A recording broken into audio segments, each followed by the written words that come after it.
Pain Through Lyric. Oh, yes, a movie. Oh, that's a move.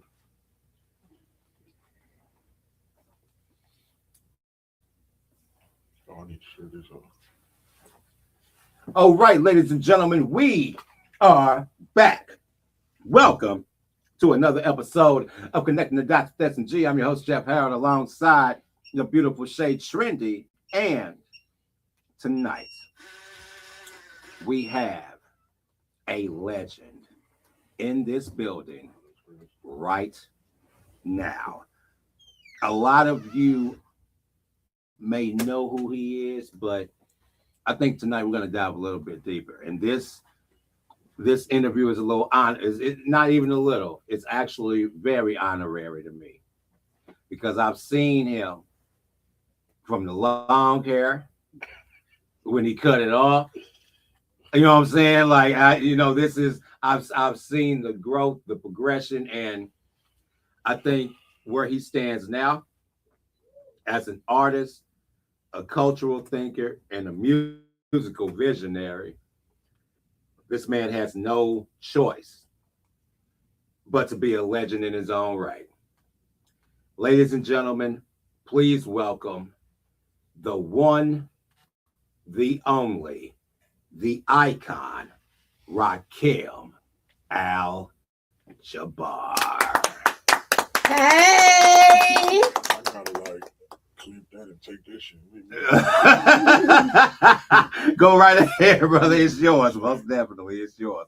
Welcome to the show. Welcome to the platform, man. And Appreciate y'all having me. oh yes, most definitely. And for the people just now getting familiar with your name and your work, who is Rakim Al Jabbaar beyond the artist?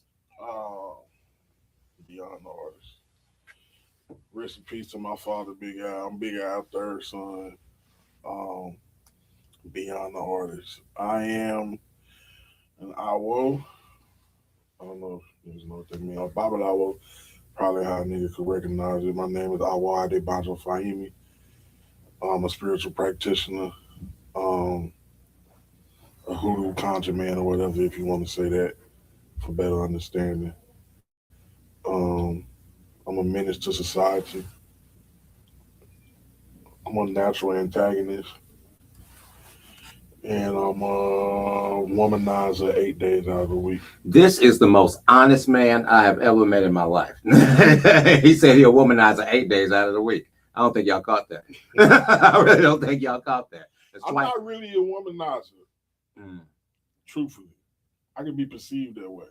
I just have a natural affinity for black women that I can't control, nor do I really. I was gonna lie, say I don't try to. I'm trying to right now, but I don't really understand how to. I was raised in a house full of women as the only man for like the first 11 years of my life, so I'm just comfortable around groups of women. You know Me as well. My grandparents, like the men in my family, were older, like into the late 50s and early 60s. So the most of the women were like, yeah, it was mainly them. So Yeah. I get where you come from. I'm getting where you come from on that. environment. Now, just offset. Now, where does your bloodline derive from?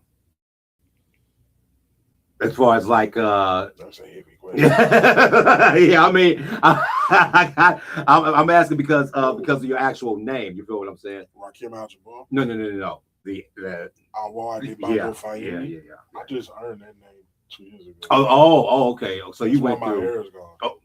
Oh, okay. So that's what made sense now. Okay, now it makes sense.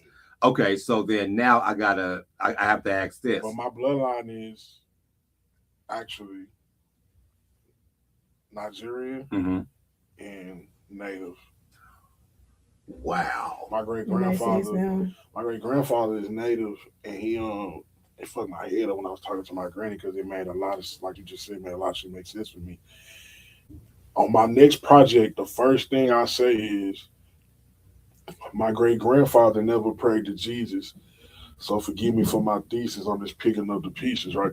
So he was a native man, and he was a businessman in the 30s and 40s in a small town called Julesburg, Colorado. He owned one of the only two gas stations in that town way back then. So he had a farm and he had a gas station. You know what I'm saying? His Caucasian neighbors converted his two daughters to Christianity. His Wow. disdain for Christianity was so intense that when my grandmother chose a Christian college, he told her he wouldn't give her $1, and he really didn't.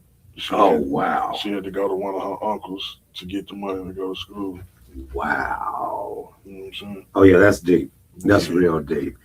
Now, how would you describe your mission, not just in music, but in life? The best way to lead is by example. You can't you can't save nobody, right? But we all reflections of each other. You know what I'm saying? So whatever I want to see in you, I can project that outwardly for myself Mm, in hopes that it inspire you to live the same way. I like that. I like that a lot. I want to jump into origins and foundations with you, Hmm. right?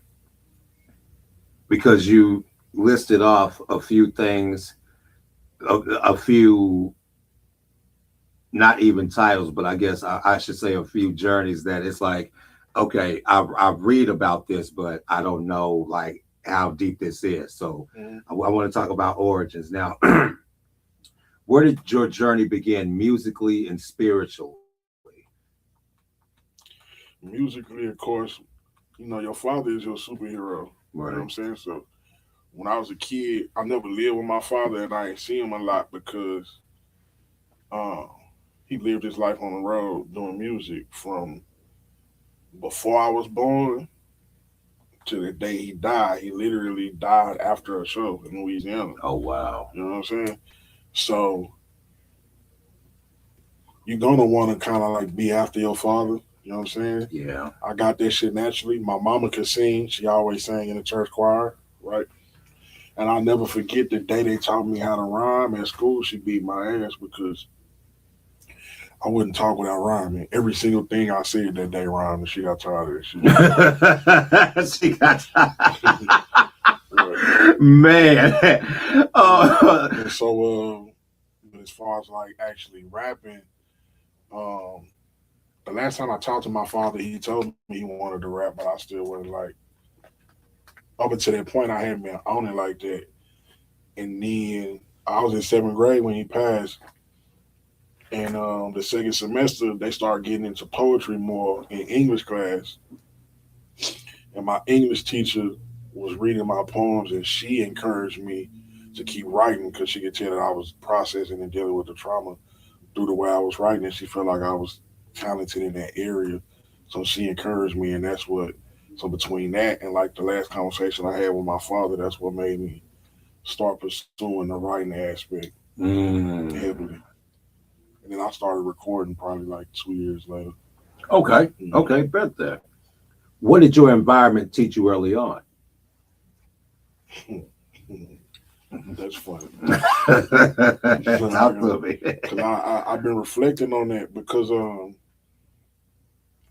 I went to Duncanville School District my entire life, other than my first semester of kindergarten, right? And I only lived within Duncanville city limits for maybe 2 years of my life, right? But if you stay on the edge of Dallas, close to Duncanville, you within the school district. The 67 and Wheatland kind of like, Or like, okay, so when I was born, we stayed off of Clark and Wheatland. I know, yeah, I know what that is. Okay, Yeah, from yeah, the woods, yeah, right? yeah. Then I stayed off of Duncanville Road and Ledbetter. I lived over there too at one point. Okay, Yeah, I lived over right. there. I was Both over of there. them, that's Dallas addresses, Yeah, yeah. right? But what I realized as I matured is a few things. One, I didn't have uh, the visual aspects of poverty attached to like growing up in the hood. Now in my household, I never understood like hood niggas when I was probably like teenager, early 20s, Yeah, because I always seen them have more than me. yeah, And niggas in the hood have houses and shit. You know what I'm saying? yeah, And I never understood that because we grew up in apartments. You feel me? yeah. Most definitely. But And going to school in the suburbs, I experienced a lot of racism. Like, I seen racism firsthand my whole life. The person I fought the most growing up was a white boy. I didn't grow up beating up somebody that looked like me. I grew up punching on white boys. You know what I'm saying? So my perspective is different. yeah, I had a white boy who knew all he had to do was call me a nigga and I was gonna beat his ass. yeah. But he would do it. He didn't care. They bold as shit. Yeah, he gonna make me Damn, I'm like, bro, like you wow, that boy, wow. Now, what were some of the first sounds, artists, or messages that shaped how you hear music today? It would be my father and them with Nemesis because of them I'm very bass heavy. I like a lot of low end in my music. You know what I'm saying? Outside of that, like everybody else probably fucking we all want to be Michael Jackson, right? Man, say Just moonwalking cap all the in the fuck out if kitchen. you wasn't moonwalking in the kitchen. You all like a bitch. Real talk. Yeah. Okay, I like that. And before the artist name, who were you becoming as a man? Was music always the calling, or did you find it later? What you mean before the artist name? Before Rakim Al Jabbar, who were you becoming as a man? That's my name. Who were you becoming as a man? Yeah, but I'm just saying that's Yeah, my yeah, name. wait, that's the that's the That is actual. my name. Yeah, right. So yeah, so Before that, yeah, I mean, I don't know, bro. I was a fucking kid. I thought I was gonna be a football player. you played football. Yeah, my whole life. And why did you like? Is there a reason why you like either didn't continue to pursue it or?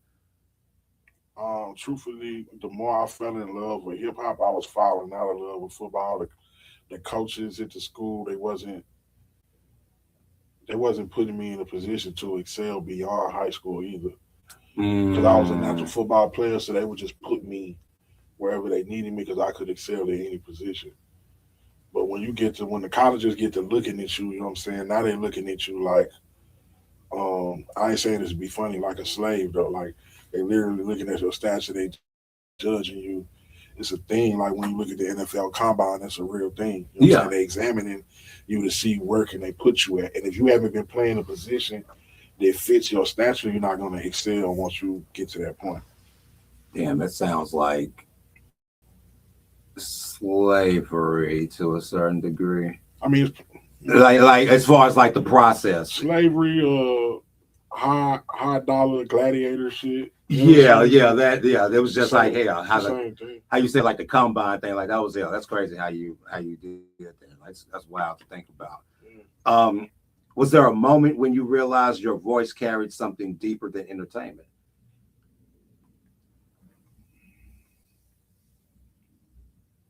Yeah, but that's probably recent. See.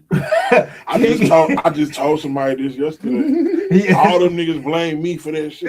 Yes, Keegan says yes. His ass was supposed to be the quarterback. 07, we blame him. Oh God, we was trash. Everybody think it's my fault. Why? This is back in I would 07, have changed y'all. the whole Yeah, shit. this is almost 20 years. Y'all gonna have to let that go, bro. The niggas right though, low key. I didn't even care. I gained weight on purpose, thinking that I was gonna move me to running back. What I played my whole life, niggas did not do this shit. I don't man to this. I never wanted to play quarterback. I'm 5'8". The fuck. Do you have anything fucking thing, bro? So I actually want him to dive a little deep into his last project he had dropped. Like, what was your whole concept behind it? I wanted to be more personal. You know what I'm saying? I ain't never really told like a whole lot of personal stories. I think before then I was rapping in a way to where it's like, if you know, you know. Like if he was close to me, you could tell what I was talking about. So I just wanted to tell my personal story, which is what I'm finna continue doing to a certain extent, allegedly. Because my next project is very street influence content wise. Okay. But yeah, I just wanted to tell my story. It started with the day I was born. The second album is the day my daddy died. Mm-hmm. The song after that is like how I process that information. You know what I'm saying? It just, if you listen to my last project from top to bottom, then you can know me. Right. You can know me like you grew up with me. I love that. If you're just now tuning in, welcome to another episode of Connecting the Dots with S&G. I'm the host, Jeff Harold, alongside the beautiful Shade Sharendi, and we have the legend, the icon, Rakim Al-Jabbar, sitting right in front of us. Now, first off, this has been a long time coming because, like I said, I've watched him for a very long time now, and I've always seen footage. I've always seen the messages, but I've never got to meet him in person, right? And so this next segment that we're stepping into, I just want y'all to know who we're watching, who's ever watching right now. We're about to get a little serious. So if this is, kind of a little heavy for you, just bear with us, and we're gonna get through it, right? We're gonna be talking about Christianity, polygamy, and unlearning, right? Now, you've spoken openly about how Christianity influenced your early understanding of relationships and structure. Can you explain how Christianity introduced or framed the idea of polygamy for you? I mean, in the Old Testament, all them niggas had mad wives and mad kids, right? Mad wives, mad kids is crazy. He not lying. He not lying. That's crazy. Father Abraham had many sons. How you do that? Shit. He was knocking them down. Now he bringing it up. Yo, that's cold though. That's cold. I like that. I mean, That's honest though. That's honest. That's real. That's real, y'all. and they be saying you shouldn't practice ancestor worship, which I'm gonna say that in table and come back to it. Okay. But they teach everybody that saw Father Abraham had many sons. You honoring him as if you were part of his lineage. That would be ancestral. We would say veneration, but it's the same thing. I brought something up like this earlier in the group, and they was on my ass. I see what it was. I see what it was. Oh, yeah, you did. I'm trying to remember what you said. Yeah, you got. Hold on. I can't remember. I brought up a verse. Because I said bring it up tonight. I don't remember what you said. Though. No, I got you, man. Because that was hilarious. Them niggas just like the police. Them niggas gangsters. Like police, goddamn Christians, Muslims. Them niggas will kill you behind that shit. Oh yes, they will. Yes, they will. Most definitely. And it's crazy how I'll just be laughing at that. you have to. Now, Shay, I'm gonna find it in a second, but yeah, we're gonna come back to it in a minute. But yeah, shit, it was kind of crazy.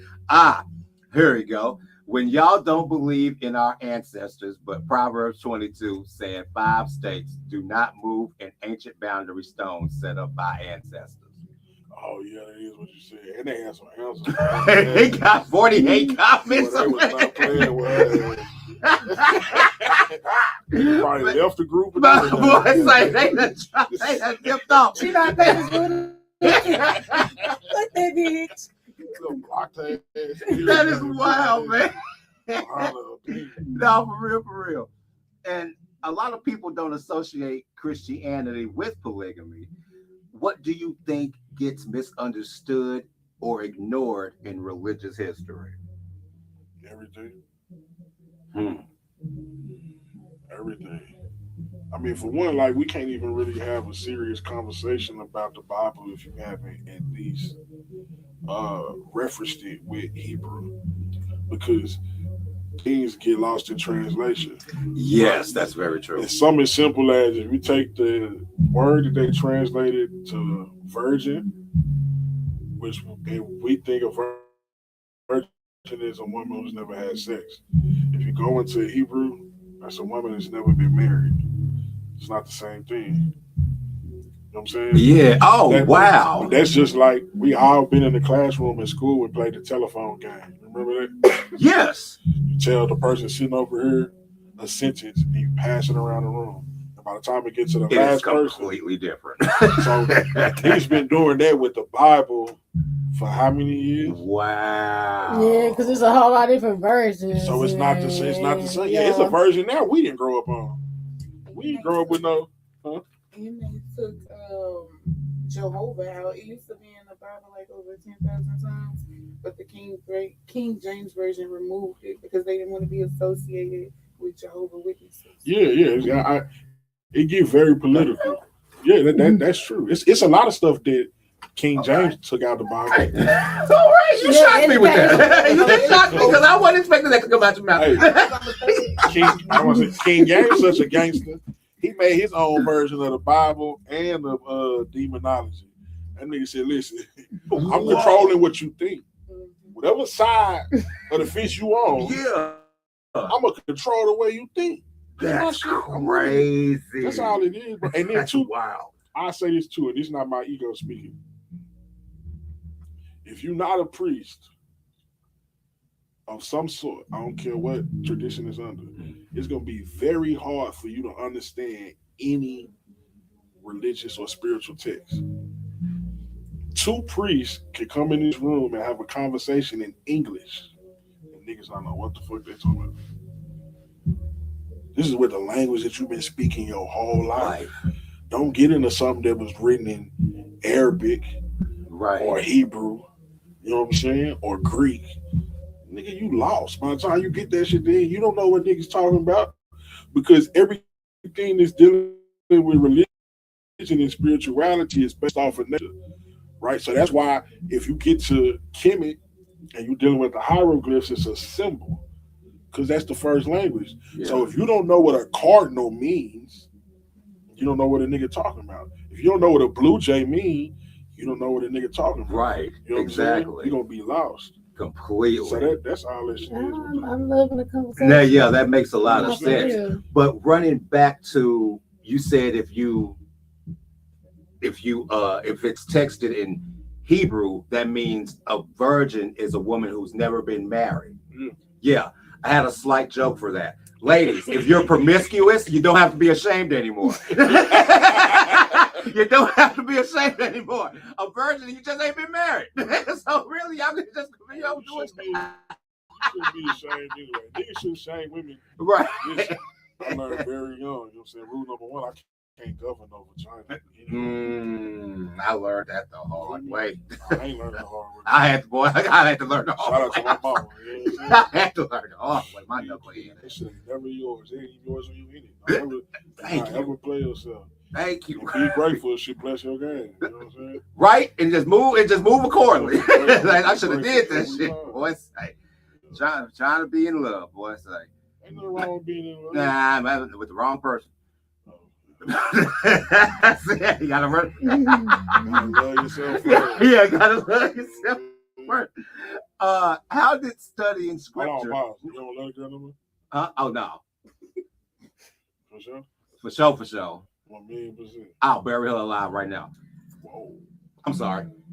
How did studying scripture push you to question tradition versus truth? That shit is fire. That shit must have been John Blaze. I love it. I love it, man. How did studying scripture push you to question tradition versus truth? You know, it's so crazy. I always questioned it, but when I started this particular journey, I started it with the Bible, but I was saying the same prayer every night when I read the Bible. This was my second time reading the Bible like a book, where I just picked it up and read it from beginning to end, right? But I prayed for the truth and I prayed for discernment every night, and that's what led me to where I am. Discernment is a big word that I use here. Like you have to weigh out the pros and the cons on like everything, seriously. And studying outside of the Bible, one of the things, I meant to post this too, I'm still gonna do it. Yeah. One time I read the complete book of witchcraft, right? Which is a Wiccan book, right? Which means this is some Caucasian European shit. And we like associate Christianity with the Caucasian things. Right. In this book, they speaking about how when they converted their own people to Christianity away from the old religion, that's what they call it, the old religion, right? All they did was put crosses on the old temples and change the old pagan temples into churches because that's the only way they could get people to come there. Right. You know what I'm saying? So even them themselves, they wasn't on the Christian wave until it became like a political tool. Crazy, and it's wild. But studying that And then reading the Bible again after that, I was able to see things from a different lens. There was a documentary on Netflix some years ago, and it was talking about how Christianity is probably the biggest influential tool when it comes to politics, when it comes to this. Like it's the biggest one. That's crazy that you bring that up like that. They say we're not a Christian nation, but it's interwoven into the Pledge of Allegiance and all those things. Damn, this is cold right here. This is cold. Was there resistance internally or externally when you began challenging what you were taught? Externally, of course, internally, no. But I was tripping. I was young. Cause this is happening for me like beginning my senior year of high school. Right. You know what I'm saying? And then in college, so I'm young. And I was angry because I felt like I had been lied to my whole life. So I was saying things that I shouldn't have been saying. Right.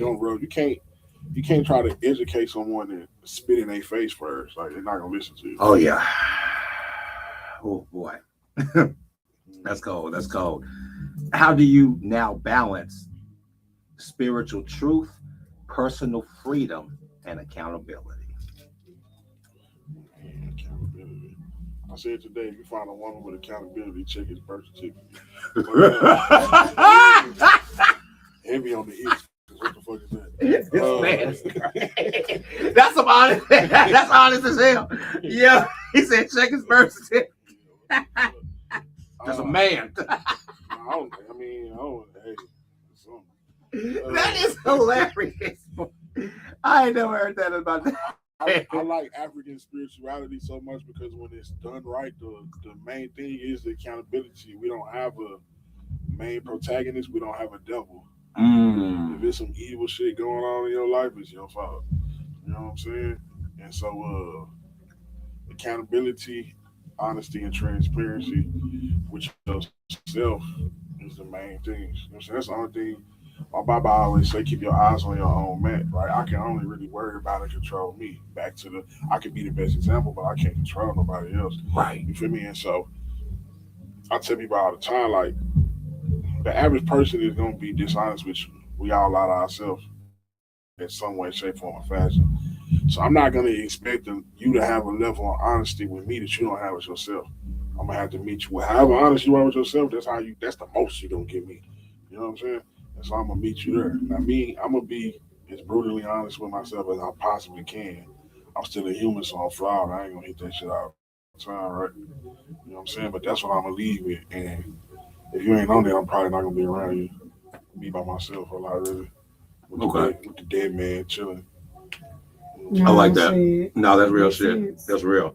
If you're just not tuning in, welcome to another episode of Connecting the Dots with S&G. I'm your host, Jeff Harold. Alongside the beautiful Shay Trendy, we have the legend, the icon, Rakim Jabbaar in the building. You feel what I'm saying? Your very first time on Connecting the Dots. We loving this. Now we're about to jump into ancestors and ancestral veneration. Right? I like this because anytime we talk about our ancestors, it's a different type of conversation. It's a different type of thinking because a lot of us, when they say ancestors, they just think about slavery. They don't think about things beforehand or before all of that, right? A lot of them don't even know about the 13 presidents before George Washington, right? So let's talk ancestors. When did ancestral awareness become important in your life? Damn. Paramount, I was like super crazy 2018. Only because their voice in my mind became too loud to ignore. I had to sit and deal with that. And that's when I realized how some people go crazy. Because for one, human beings have a hive type mind anyway. Every thought that passes through your mind is not yours. That's why meditation is so important. Right? And then you have to, if you're someone who has the ability to communicate with the dead, right? The most important thing is to learn your own voice. All right, so then you know, oh, that's me talking. And then you have to take it a step further and be able to differentiate the voices that is talking to you. That's why I don't really like when niggas be like spirit said, spirit said, spirit said. Because then if I ask you what spirit, you probably can't tell me. And I don't fuck with you. What the fuck you Yeah. talking about? Right? Whereas for me, when I went through that transition, I had moved back in with my mother, and she came in my room one day and she seen my altar, and she seen this particular little Debbie snack sitting on my altar. And she said, "Who that's for?" I said, "It's for Betty Jean." She said, "How?" She said, "How you know that's for Betty Jean?" I said, "She told me." Now what I don't know is when she leave out my room, she called back home to them because she freaked out because I didn't grow up with Betty Jean, but what I said was for her is what she used to keep on her nightstand and she would eat out her sleep. So she knows that I'm not lying to her about what I just said. You know what I'm saying? But that came from me spending that time sitting with my ancestors, finding my voice, and then being able to differentiate their Right. voices from mine and know who I'm talking to. Right on, right on, right on. I feel that. Now, what does ancestral veneration actually mean to you beyond the surface level definition? Um, in African cosmology, we believe that time is circular, right, instead of linear. And scientifically, your DNA is made up of 14 ancestors. Seven from your mother's side, seven back from your mother's side, seven back from your father's side. They are living in your blood, right? So you're venerating them because you are part of them that are part of you. Then now, if time is circular instead of linear, right? Somewhere on this circle, they doing the same thing for you while you doing it for them. So the objective is to heal the bloodline forwards and backwards in antiquity. We can change the scenario for everybody at one time. You know what I'm saying? By doing the work here in the presence. So that's the true purpose. It's not some. That's why we say veneration instead of worship too, because it's not no worship. I don't worship nothing, and I'm finna slight rant too. Go ahead. All you women that be telling niggas to approach y'all with an offering, right? I know that's some trendy shit because African spirituality is going up. However, if I take Oshun an offering, I'm not asking for anything. I'm telling her what to do. So, and me, if you want me to bring you an offering, you're gonna do what the fuck I say. And that ain't how y'all kicking that shit. So shut the fuck up. Because that's not what the game is. You not no goddess, and Oshun ain't a goddess either. This is not European cosmology. We dealing with divine aspects of nature. Do not get that twisted. You need to decolonize your mind before you start practicing African spirituality because you're really just doing the same thing. You know, swap Jesus out with Oshun and you think you want some shit. And your brain is still fucked up. You stupid. Who is cutting onions? Oh, the tear to my eye, boy. That's real, but it's real. Man, how do ancestors show up in your daily life or creative process? Oh, yeah, we coming with it tonight. Oh, yeah. I've been learning for a while. I just, just trying to figure out like how do I approach Yeah, this yeah, we had to, like, but we yeah. ain't sitting here for 5 We had hours. to do some adjustments. But oh yeah, like yeah, we wanted to make sure like we had this down. What I'm comfortable with saying. So look, I don't write raps down, right? I write full songs in my mind. I could probably write 5 songs in my mind before I gotta get them out. A lot of that is ancestral. I'm not somebody who I don't think of concepts before I write the song. A lot of times when the beat plays, I hear the song and I record it. You know what I'm saying? That's an ancestral thing. It's not really me doing that. You know what I'm saying? Mm-hmm. That is a way. And sometimes, I might meet a person and have a conversation with a person, and I got a story for you. Talk to me. One day, me and this young lady decided that we was gonna split a half an ounce of mushrooms, right? So, y'all know, I ate 7 grams. She ate 7 grams. Albino penis envy, very intense. Mm-hmm. My trip was great. Hers was terrible. She was crying for like an hour in the shower. When she came out the shower, I lit an incense and I held her and I began to sing a song to her. now. But I didn't know. I found out later on. The song I was singing to her is a song that her grandmother used to sing to her. That's crazy. You heard? That's not me. No, You know what I'm saying? that song was to calm her down, Mm-hmm. and it did. Yeah. You see that? Took maybe like 20 minutes, but that's not me. You know what I'm saying? So I like ancestors that. show up many ways. Sometimes I give niggas this too. If you have an ancestor altar, if you ever get a craving and you eat the food and the craving doesn't go away, the craving is not you. That's what your ancestors want you to put on the altar. They're communicating with you. You're just not picking it up. I like that, man. This is good. Some people fear ancestral veneration conflicts with religion. How do you respond to that?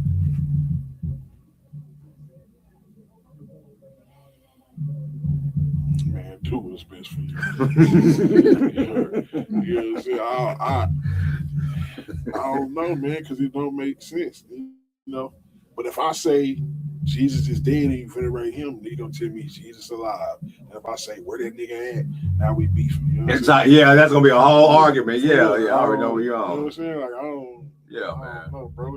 Everything ain't for everybody. When I pray for people that I love, I pray for them to dive deeply into whatever spiritual tradition best fits their individual DNA. Some niggas need Jesus. Right. Some niggas need Allah. And that be my problem when niggas be trying to say one right or wrong. Right now, so it's a nigga praying to Vishnu right now. That nigga blessed, loving his life. Love it. I'm gonna tell that nigga he wrong. Right, but in his mind, his life is pure because That's of how this. he know, especially if he was born in fucking India. They worship Buddha. So, You know what I'm saying? yeah. That's what he was raised on. That's what he know. It's working for him. Exactly. Cool with me. What you eat don't make me shit. Right. Now, for real. And do you believe our ancestors guide us, protect us, or simply remind us who we are? All of you, bud. I wouldn't even be here right now at this moment if it wasn't for my ancestors. So I can't knock it. Yeah. That's the Reggie. No, we said Reggie, boy. Ooh, the disrespect. Dallas, Texas. That man funny. The chances of that shit being Reggie like 80% right these days. What are we talking about? Oh man. I hate marijuana right now. That shit's trash. Oh no, we ain't gonna do it. But like, yeah, it's okay. Well, let's talk off the cuff real quick about this. Like, so why do you believe marijuana is trash? I can talk about a lot of things. Why? Look, you probably telling the young niggas, you gonna get me rant. Look. Come on. That's why I just told a nigga the other day. Nigga told me allegedly. Nigga told me right. He paid $6 for the whole thing. Right. I said, okay. Look, your best position that you're gonna be in. You got the grower, the broker, the top tier street nigga locally, and then you. You got it at 600. 3 more niggas made money. You paid 600. How much is that shit worth? Right? Niggas paying $100 zips. That's $1,600. If a nigga willing to sell you $100 zip, he ain't pay no more than $8 for it. We back to the same equation. $8? What is you smoking? That was some crazy math. Where I like that. That was some. Where have we been? My first zip was $475. $475. A nigga give you a whole thing for that right now. So once again, what is you niggas smoking? I don't even know. That shit, you think it's cool because you getting high, but they spraying shit on there. Yeah, all that BS on it. Especially niggas that's been smoking weed for 20 years. You wasn't getting paranoid when you was younger. You ain't getting paranoid because you old, nigga. You smoking chemicals, nigga. You know what I'm saying? Your shit is fried. You get the dementia. Niggas putting fentanyl on that shit and shit. Man, yeah, for real, you gotta be careful, man. For real, y'all. I hope y'all listening right now. You gotta, man, at least pay $2. $2. You pay $2 for your zip, but the economy fucked up. I get it, man. I'm just salty because, goddamn, Reggie done took over the game. Reggie done took over the game as well. Shout out to Oklahoma. Now, Man. I want to jump into this next segment real quick, man. And the name of this segment, ladies and gentlemen, who is Odu? Many listeners may not know. Many listeners may not know. Who is Odu? Who asked that question? Who came up with that? We can't reveal our sources. We cannot reveal our That's crazy. Shady Hey, like wait, hey, say, shit. didn't say source say he was gonna react like that. For the question to be asked that way is out of line. Who asked it? I really want to know. I'll tell you when the camera go out. Yeah. Wow. I don't even know if we supposed to say that publicly. Oh, wow. See, I'm learning, so I already Yeah, know. we just I learned. know. What? We just learned. Who is Man. Odu? Shit. Okay. I guess. No, I got you. Look, I'm gonna tell you what I'll tell you. I'm gonna tell you and tell you. I'm gonna tell you a story to tell you, which is how Africans teach anyway. So, long time ago, the first priests on the planet were all women, right? They called the Iami. That is the most feared and most respected energy on the planet. You know what I'm saying? If you ever see a large flock of birds, you know what I'm saying, we would associate that with the Iami. Now, we associate all women mainly with birds and witches. You got a red witch, a white witch, a black witch. That's every woman on earth. She's gonna fall under one of those categories, right? And so the Iami was drunk off their power on earth. They was running shit, destroying shit, fucking shit up, right? And so in order to bring balance to the earth, Oludumare created what we know as the Babalawo, right? Now, the information that the Babalawo received in order to make him equal to a woman is the information of Odu. Odu is the womb, right? And so, in modern times, we have what's called an Iyanifa because they like to say that Babalawo was a patriarchal thing, but in reality, you as a woman, you born with what I have to go through a ceremony for to comprehend. Wow. It is you, it's within you. Everything comes out of the womb. That's cool. Okay. Yeah. So that's like the ultimate secret. I don't even know. Shout out to whoever that was. I'm up for that's correct, okay? Yeah, no, that's deep, and I love this because me and Shay were actually having to talk about trying to get more deeper into like the roots of our people, like who we were. But is that the role that Odu plays in African spiritual systems? Odu would be like because our wisdom comes from there, right? So if you go get a reading, it's gonna come out in a binary code, right? This is a 16-bit binary code, mind you. We wouldn't be able to. We use an Odu right now. That computer don't work without Odu, right? You got 16 primary Odus. You got 240 that come after that. It's 256 total. All of the information within this universe that we experience is confined within those Odus. Each one of you have an Odu that represents a contract that you made in heaven with God before you came to earth. When you travel through the womb, through the birth canal, you have amnesia. In Africa, the week that you're born, they're going to do what's called an esentaye, which means feet touch the earth. They're going to do an esentaye so that your parents can access the contract that you made with God before you came to earth so they can remind you of it. And then they know how to guide you and steer you along your life. Wow. That ceremony is also going to come with a name. The name will be whispered in the parents' ear. If the parents decide to share their name with the community, then they can. You know what I'm saying? But all of that is a byproduct of Odu. Odu is an Orisha. Orishas are not, or any Rumole. Orishas are not gods and goddesses. They are divine aspects of nature that are also an extension of yourself. You feel me? And so, like with any other icon, right? Like when niggas get caught up in crystals, the objective of you getting a rose quartz, you're not carrying the rose quartz because the energy is in the rose quartz. Now it is there, but what you're supposed to be doing is using that stone to learn how to connect with that part of yourself. It's the same thing with an Orisha or with a, you know what I'm saying? So if you have an icon that represents a particular Orisha, it also represents a particular aspect of yourself that you're trying to tap into and activate the energy within yourself so that you could fulfill your destiny. You know what I'm saying? Right. So okay. So how did learning about Odu change how you view knowledge, destiny, and balance? Shit, that shit changed everything.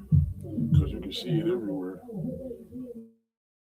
I was to If I was to write it down, you could see it. You could look at Odu and see the human body on a very basic level, right? I could pull an Odu for you the same way how like I could look at your Odu. If I pull the Odu for you right now, I could look at it and tell you what chakras you got blocked. Oh wow. You know what I'm saying? You don't even have to do no deep dive. It's just very on the surface. You know what I'm saying? It's gonna cover your entire body. You feel me? So it changed the way I looked at everything. That shit. Ifa is a school that I was looking for my entire life. I've been bored in school. I was always bored in school. In my mind, I dropped out of school the first week of fifth grade. My fourth grade teacher, Miss Killer, was successful in convincing me that fifth grade was going to be the mental challenge that I was looking for. And then I got to fifth grade, and the woman that was a math teacher, she said, 7 plus N equals 14, solve for N. And I said, this bitch think I'm stupid. Bitch, y'all been telling me 7 plus 7, 14 since first grade. Now you move to 7 and put it in, and I'm supposed to be confused. You mad at me because I won't show no work. Bitch, I'm mad because you playing with me and I got to come to school every day. What are you talking about? Right. Type shit. Like, It's 7. Duh, like what the fuck? I don't care that the rest of them niggas is confused. Them niggas is dumb. You heard? right. Anybody who was in the class with me, I taught algebra 1 in 8th grade. And I saved a white woman's life. It was her first year teaching. Bitch didn't know nothing. You know what I'm saying? And she, Man, yeah, she used to teach them niggas wrong all the time.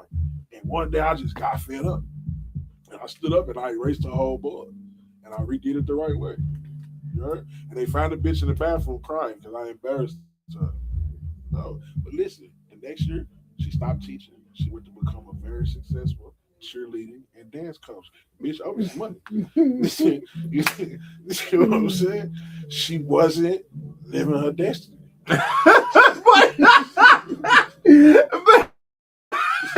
And all it took was for him to get up and erase the thing. They found her in their ball. Change that bitch life. I probably told her she was stupid and shit. I got found out. They don't tell her what I said. Oh wow. I was mad though. He just spoke out of anger at that point. Damn, bitch, how you teaching me? This is crazy, man. I love this shit, And do you feel modern society is disconnected from this type of wisdom? Hell no. They're not disconnected. I mean, but no, we are. It's just not taught to us. You know what I'm saying? What are the colors of Egypt? Like back in the day, Egypt or Kenya. What were the colors of their flag? What was the colors of their empire? What you think? I can't even tell you. Now I don't want to make a wrong guess. Nah, take a wild Just a wild guess. Okay, what was it? That's one color? Nah, It was just multiple colors. 3 colors. It was 3 colors. What would be the most ironic thing? Red, black, and green. Of course not. Ironic. I What would be ironic? Oh, red, white, and blue. Bingo. red, white, and blue. Oh, see, the smart one. Smart one of the crew. Bingo. Wow. What's the Washington Monument?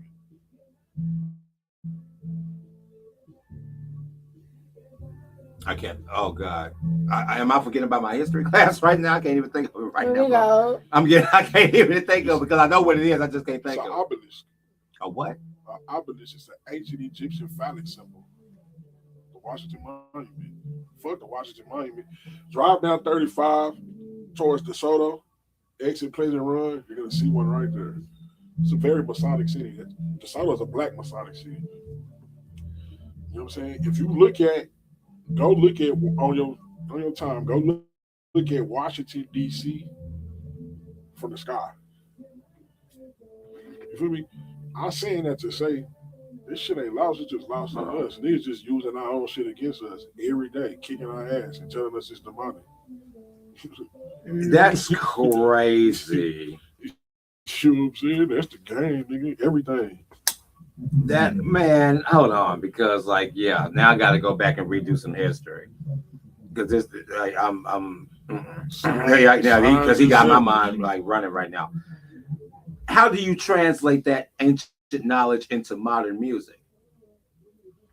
Ooh, that's the only reason why this shit's still fun, because you gotta find a way to put the pill in the dog food. You know what I'm saying? Right. So I be hiding shit, but I'm also very aware that I can speak to your subconscious mind without you knowing it. So, as long as I say some shit on the surface that sounds cool and beat is catchy enough and I'm relatable, and you'll listen to me, and then I slip something in your ear. Right on. I like that. If you're just now tuning in, welcome to another episode of Connecting the Dots with S&G. I'm your host, Jeff Harold. Alongside the beautiful Shay Trinity, we have the legend, the icon, Rakim Jabbaar in the building. And ladies and gentlemen, understand that I'm unlearning a lot of shit right now. I've been unlearning a lot of stuff for the past 30 minutes. I want to talk about music, style, and evolution with you. Your music doesn't fit neatly into one box. So how would you describe your sound? I always say I'm like if Wu-Tang and UGK had a baby. Sir, that is a problem waiting to happen. That's a problem. Wu-Tang and UGK? I don't think nobody ready for that, bro. Ain't nobody ready for that. That's catastrophic right there, man. That's a hell of a. Why do you feel that way? And I'm asking this off the cuff real quick. For some reason, like when niggas hear me, they be like, "Oh, you rap like you from the East Coast or something." Like niggas will say that. But if you listen to Riding Dirty, you know what I'm saying? It got that feel. There's scratches all over. There's DJ scratching all over there.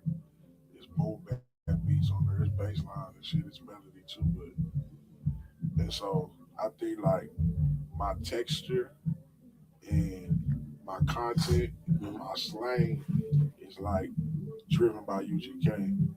But with Wu-Tang, they got like street consciousness.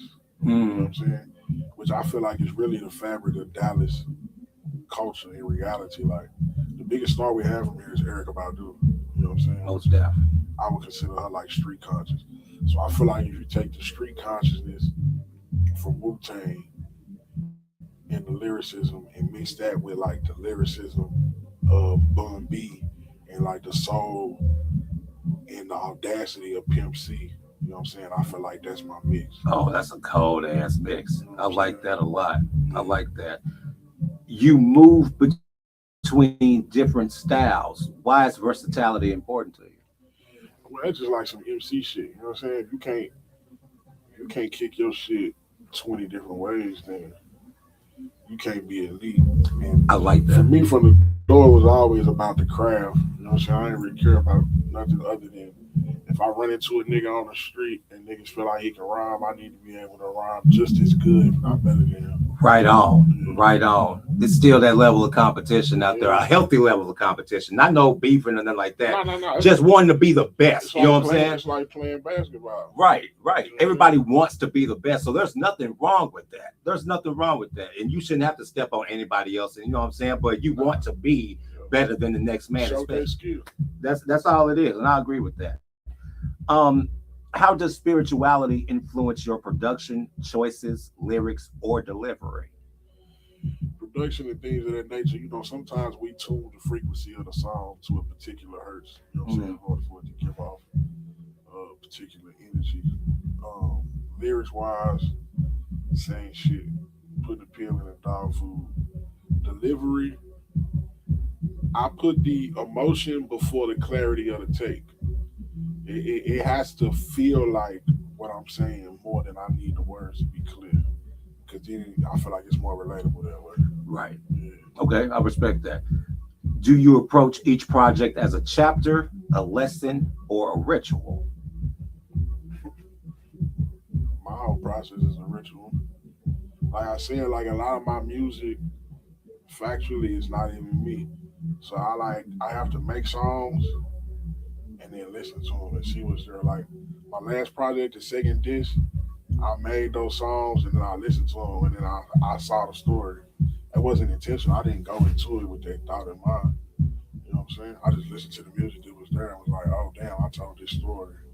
This goes in order like this. You know what I'm saying? And it kind of just naturally just came together like that. And so most of my projects, like that'll at least happen for like the first half of it. Right. Then like if I'm making a project that's like, let's say 10 songs. After I make a collection of songs, I see a story between 4 and 5 of them, and then I can finish it. That's cold. You know That's cold. What separates Rakim Jabbaar from other artists in today's industry? Oh, damn. Come on, yeah. Well, talk to us, man.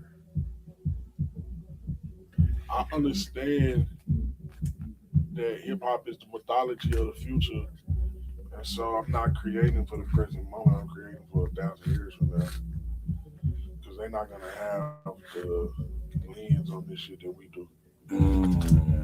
And these characters are gonna be mythological figures to them. You know what I'm saying? That's deep. That's deep right So there because wow. Imagine being here 500 to 1,000 years from now, and how many times you see Tupac face on the wall. What would you think? Now you had no reference point. Like what kind of stories is gonna be told? This is how gods are created. God, that's another thing randomly. All gods are created by man. Niggas hate when niggas say that, but it's true. It is true. You know what I'm saying? It is true. It is true. I feel you on that.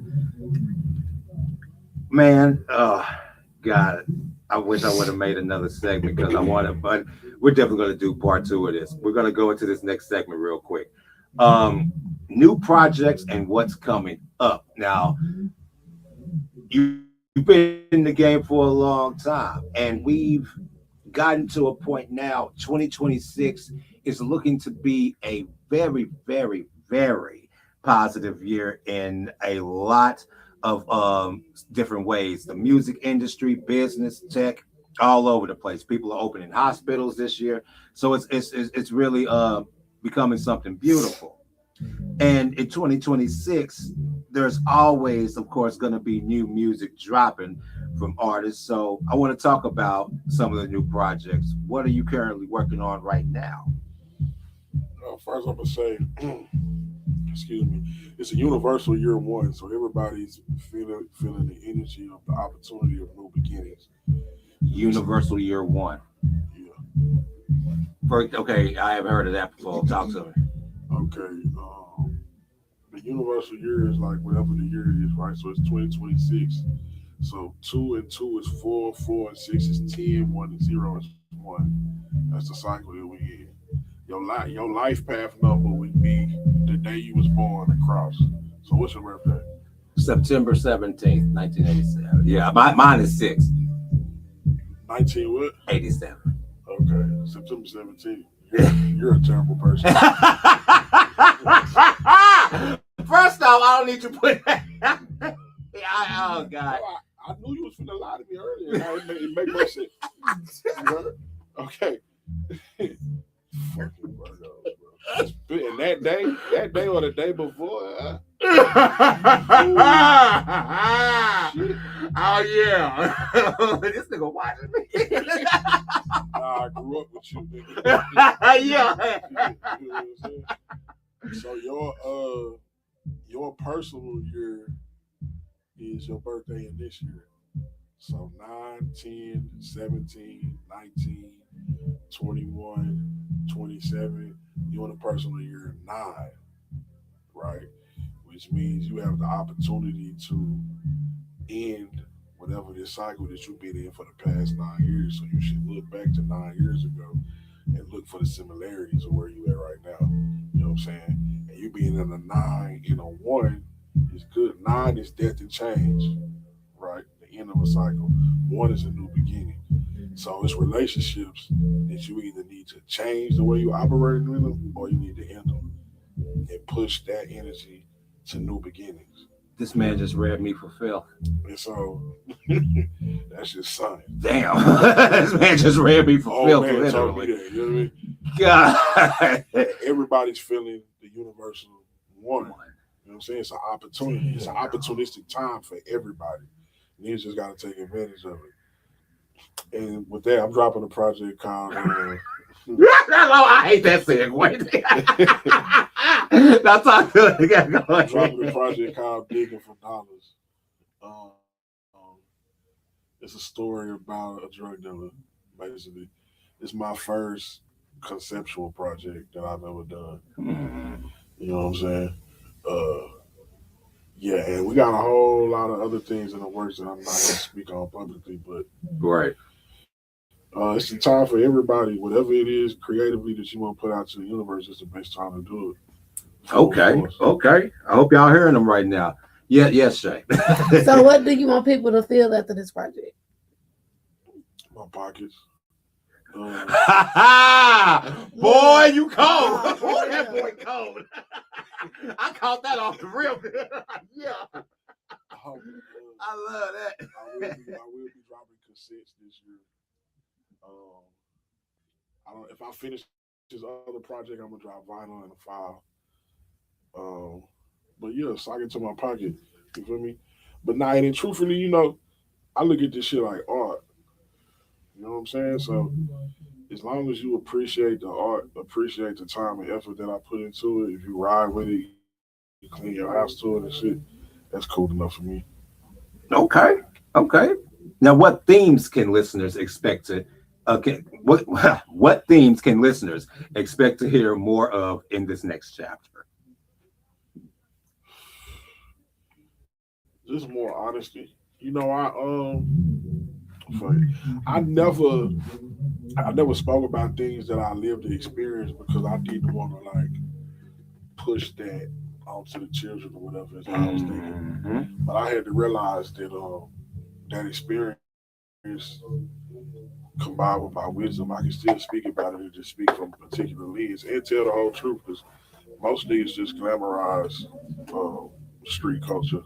You know right. And they don't tell the real truth of the ups and downs of that shit. And it's currently killing our community. You know what I'm saying? We just rest in peace to see the wisdom. We just lost most definitely, brother. One of our biggest rising stars to this street culture. You know what I'm saying? So, yeah. And I feel like how Tupac felt like you gotta be able to relate to them niggas to even have a chance at steering them niggas in another direction and being another example. You know what I'm saying? So you can expect more of that, but not from a lens of glamorizing it, just telling the truth. Right. I respect that a lot. And I like how you broke that down. Is this project more introspective, more cultural, or more experimental? It's experimental because the backdrop is a sound that I've been wanting to play with for a minute. Right. And then, like I said, I never trapped myself in one concept, so this was my first time approaching creating that way, which is hard as fuck to do for me. Okay. This is cool. What do you want people to understand after listening to this project? It's not really like respectfully. There's not a lot of niggas on earth that could rap better than me, honestly. You know what I'm saying? Mm-hmm. That's what this shit is about on this one for me. More so flexing lyrically. I don't give a fuck about writing no song and no shit like that. Right. I mean, the songs is there, but I put more emphasis on the rhyming aspect this time. Okay. Now, we're about to go into a segment called This or That, one of our fun segments. And we're going to do this or that for you, you feel me? So, there's 5 particular ones, and we're going to run through them. Studio or stage? Stage. Why the stage? That shit better than six. That's a different feeling. That's a different high. That shit different. Okay. Ancient wisdom or modern technology? Ancient wisdom. Why ancient wisdom? That's how you get modern technology. Bars with meaning or melodies with emotion? Bars with meaning. Reason? Shit, to me, it's always about what did you say. A lot of people that I've got around in the music game, they be praising certain rappers, and then I ask them what the nigga said, and then they get like, damn, you're right. He didn't say nothing. That shit sound cool, though. Yeah. Oh, man. The pen is mightier than the sword as well. That's what, yeah, most definitely. Solo creative time or collaborative energy? Collaborative energy. Why collaborative energy? No power in numbers. No matter what you're trying to do. You know what I'm saying? The team of people is going to be the niggas by itself no matter what we're trying to do. Oh, yeah. You know what I'm saying? Oh, What's wrong with it, though? thanks for telling me that. Anybody else you like doing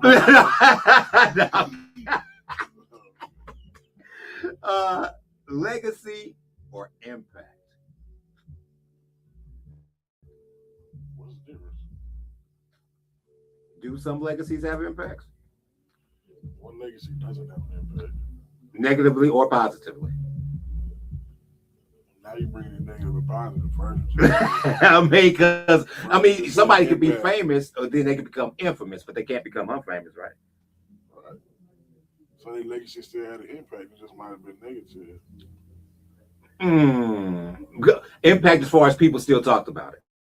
People, if it had to have some type of impact, if half the world, like, yeah. Diddy had an impact. Did he not? Shit. With that, I'm going to let you go, I ain't gonna let R. Kelly had an impact. Okay. All right. A lot of us is going off of him. I'll be telling y'all all the time. Y'all Probably can't still listen discredit. to R. Kelly. Y'all can't discredit R. Kelly. I'm Listen to R. sorry. Kelly, don't you? They call me Mama, out. telling me no. You listen to R. Kelly too? See, he calling all us out I'm tonight. stuck on the trap in the She looked closet. at me like, you Living fuck. to I'm 23. listening to that shit when I get in the car. I can't listen to R. Kelly. I understand, and I I get mean, it. now I get it, but like, come on, Yeah. y'all. I was born up. Wait, raised so, up in hold it. on. There's So, no scenario in life where I need to play R. Kelly. It just don't exist. So, what? In closing, real quick, what message do I was you? molested as a child. That's why I feel. Oh, okay. No, I get that.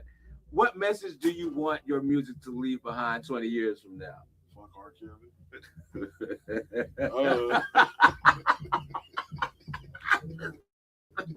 This man on another level, bro. Oh shit. Nah, hey, on a serious note. Yeah. In the black community, we gotta start outing them niggas, man. We all got that creepy ass uncle or cousin that done touch one of these little girls. The women be touching the little boys. Mm-hmm. I was molested by so many women. I said so many, like it was a lot. It's only 2, but still. 2. You feel me? That's all I'm saying. That shit really got to be addressed. I do feel like that's a part of our community that we can let go. Most definitely. Fuck all them niggas.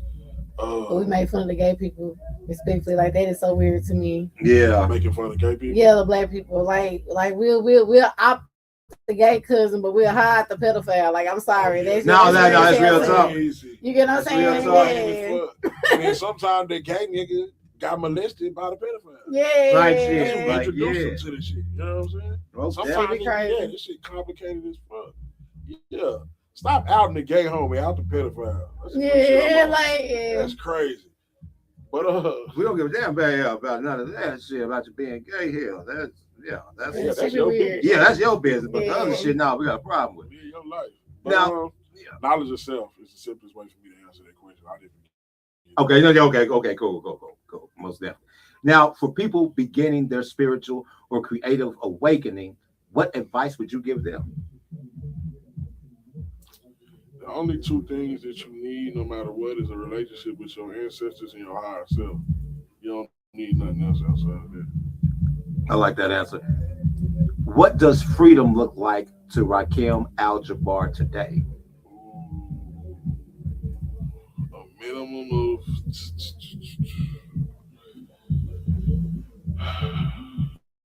trying to be reasonable.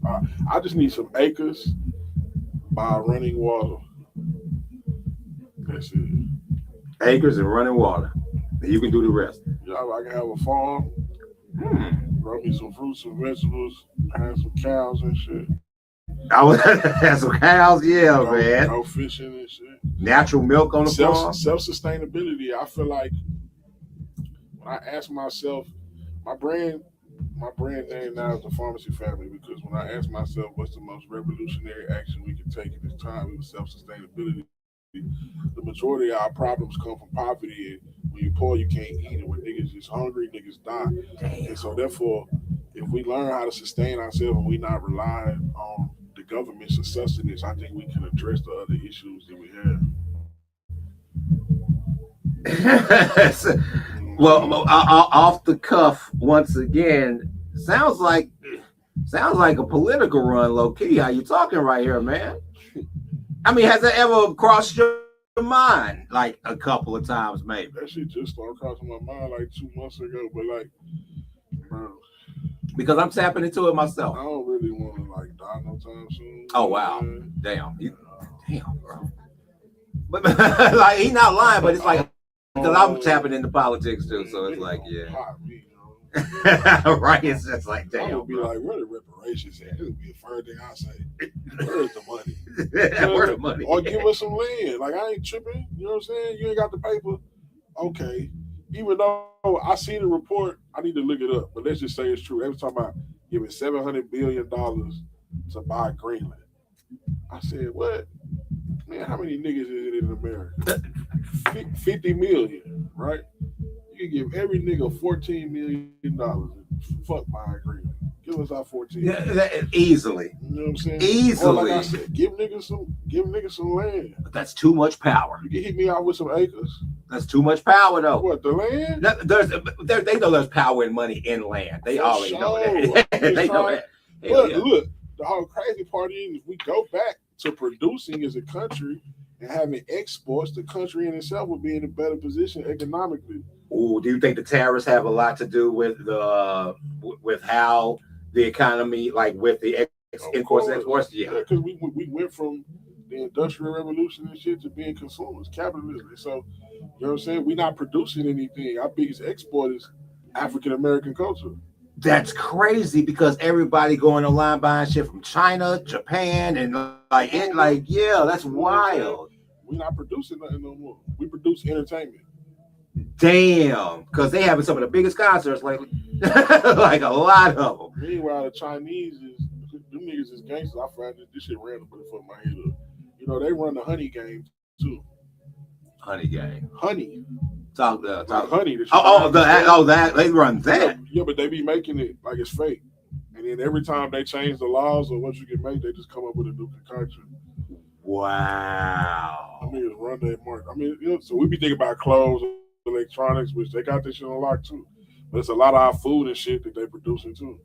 Right, right. You know what I'm saying? Okay, bet that. And in closing, my man, let the people know where they can find you, follow your journey, and tap into your work. So if you go on your old lady phone, it's either gonna be if you look at her best friend name, she probably got two numbers saved. My number's the second one. This Or is or it might say Big Papa.